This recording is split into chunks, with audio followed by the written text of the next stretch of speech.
Ibadah ulah campole,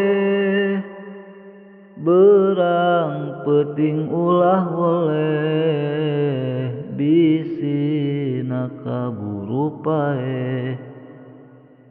Sabab urang bakal mati, nyawa dipundut ku Gusti, najan rajanya Krawati, teu bisa nyingkirkeun pati.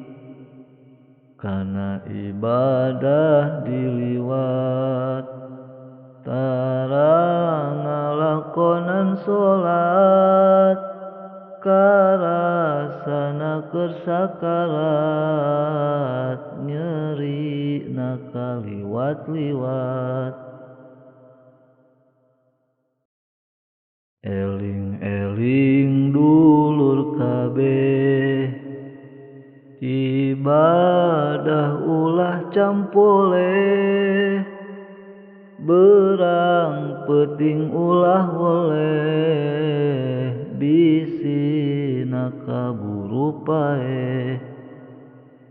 Sabab urang bakal mati, nyawa dipundut ku Gusti, najan rajanya Krawati, teu bisa nyingkirkeun pati. Kana ibadah diliwat, tara ngalakonan sholat, karasana keur sakarat, nyeri nakaliwat-liwat.